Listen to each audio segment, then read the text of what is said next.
Hello everybody, Gideon Nieuwberg from Firearms here again, and today I'd actually like to talk to you about some interesting comments and remarks made by the CEO of PSIRA on an interview on Newsroom Africa 2 evenings ago. It was Tuesday night this week.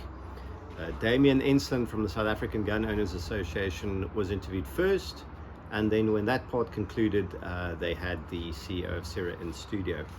And one of the things that he specifically mentioned I find very, very interesting, and it was at about the 15-minute mark in. I will put a link to the segment of the video where he talks about the specific issue in the description below. But he mentioned that a problem currently in the security industry are people that go to, and it's the specific scenario and the specific context, people that go to funerals with about 16 bodyguards, where they sort of impose themselves on the other funeral goers, and then at some point downstream of the proceedings, some of these people then go and they fire their guns into the air, and that it is instances like this that he believes these regulations would prevent from happening, or rather it is instances like these that he seeks to address through the regulations that are currently out for public comment. These rather contentious, controversial regulations that have elicited so much public rejection and anger up until this point, as well as from the security industry itself. Now, someone that goes around in public with 16 bodyguards, is that excessive? Is it not? I don't actually know. I have no idea what the individual's threat or risk profile is, why he deems it's necessary to have 16 bodyguards, and more importantly, how he affords it. Because the last time I checked, sort of the bottom end of the going rate for a close protection officer, a professional close protection officer, was about 3,000 Rand a day. 16 of those for just a single day will cost you a pretty packet. But then it brings us to the question, are these in fact real close protection officers, or are these just ordinary members of the public that are working as bodyguards, but that are not in fact qualified to work as bodyguards, in the sense that they are not PSIRA registered, they haven't completed the necessary PSIRA grades and have obtained their certificates, they've not performed any of the proficiency training required to be issued the SAPS firearm competency certificate, and they certainly have not completed the relevant unit standards for business purposes, allowing them to work with firearms in their professional capacities. Because if they did, then they will know that firing a gun into the air at a public gathering is illegal, and a bit more on that in a second. So I'm going to comment less on the quantity of bodyguards going around with certain individuals and more on their quality, and rather the lack of oversight there, but we'll get to that at the end. What I specifically actually want to talk to you about, and the public in general, is what are the consequences for firing a gun into the air at a funeral? It's illegal, it's very much illegal, and what does the law say? And the law, being the Firearms Control Act of 2000, has the following to say about it.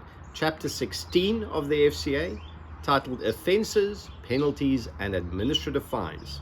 Section 120, Offences. Paragraph 1.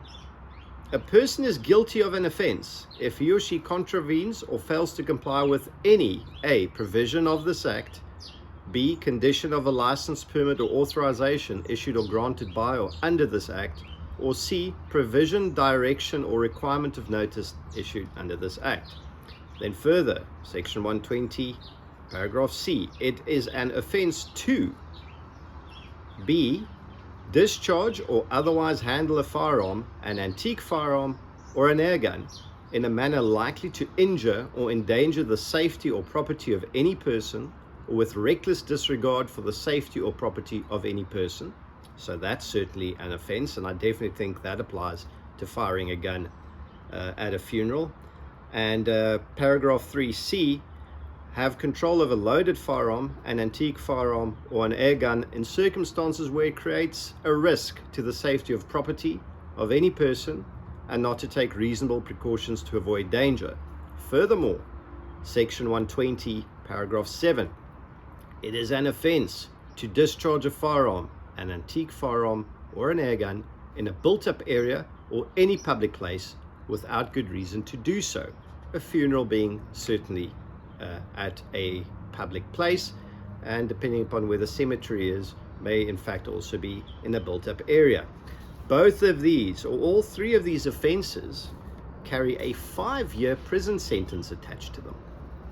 Now, what also happens to a person that should be convicted of such an offense, Chapter 12 of the Declaration of the Firearms Control Act of 2000, titled Declaration of Persons as Unfit to Possess a Firearm, Section 103, Declaration by Court of Person to be Unfit to Possess a Firearm. And that is paragraph 1b. Paragraph 1 states, unless the court determines otherwise, a person becomes unfit to possess a firearm if convicted of, paragraph 1b, any crime or offense involving the unlawful use or handling of a firearm, whether the firearm was used or handled by that person or by another participant in that offense. And paragraph 1d, an offense involving the negligent handling or loss of a firearm while the firearm was in his or her possession or under his or her direct control. Then section 103 paragraph 3 states, a court which has convicted a person of a crime or an offense contemplated in subsection 1, which we've just discussed. Sorry, I'm not a lawyer, okay? I'm talking about paragraphs and I should be talking about subsections. This obviously irritates a whole bunch of you, so I beg for forgiveness and please bear with me. Has made a determination contemplated in the subsection or has made a declaration in terms of subsection 2, must notify the registrar in writing of that conviction, determination, or declaration. Then subsection 4 states, a notice contemplated in subsection 3 must be accompanied by a court order for the immediate search for and seizure of A, all competency certificates, licenses, authorizations, and permits issued to the relevant person in terms of this act, B, all firearms in his or her possession, and C, all ammunition in his or her possession. Then we get to section 104, effect of a declaration of unfitness, subsection 1a. All competency certificates, licenses, authorizations, and permits issued in terms of this act to any person who becomes or is declared unfit to possess a firearm in terms of section 102 or 103 cease to be valid from the date of the conviction or the declaration, as the case may be. Subsection 2, a person who becomes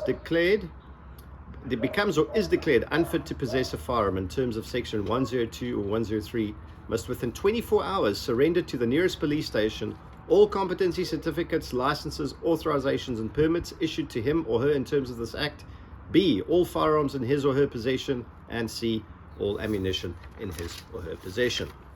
So, when you've got people firing guns into the air at funerals, what should happen, according to the law, is that that person should be investigated, and if there is a reason to believe they have committed an offense, they must either be issued a warning statement or arrested and charged with the criminal offense.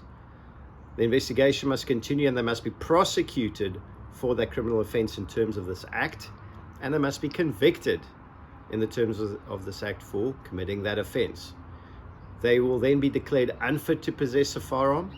All their licenses and competency certificates will be forfeited. They will lose all their firearms and ammunition, and they can no longer own guns, and they certainly can no longer work with guns.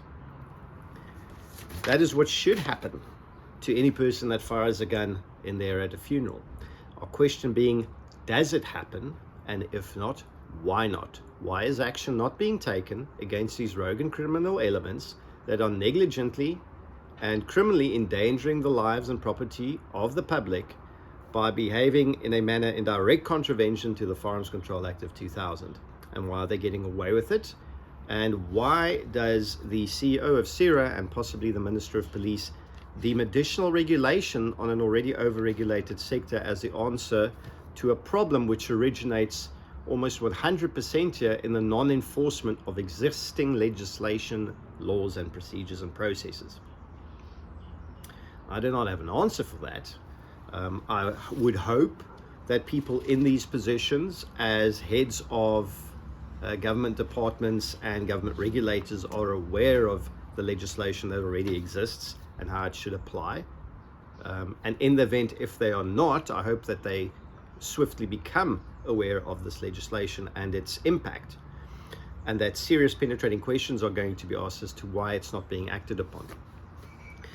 If an example can be made of even a handful of these errant rogue elements or criminal elements or whatever they are, one would imagine that there would be a lot less of this type of horrendous activity going around. However, up until this point, I don't see it happening. And I think if we're going to continue barking up wrong trees and completely wrong forests by insisting on additional regulation when, by their own admission on television by the regulator, to solve a problem that's not being solved because they're not actually applying their own laws and regulations, then we're dealing with a far more sticky issue. I can also imagine any bodyguard, any close protection officer, security officer that behaves in such a manner publicly is contravening a great number or violating a great number of standards, processes, procedures, regulations, and laws in terms of the Private Security Industry Regulation Act and its regulations as well. I haven't even taken a dive into those. So the question would be, in the event of this misconduct being allowed and it's not being investigated and prosecuted and acted against, what purpose is there then for additional regulation?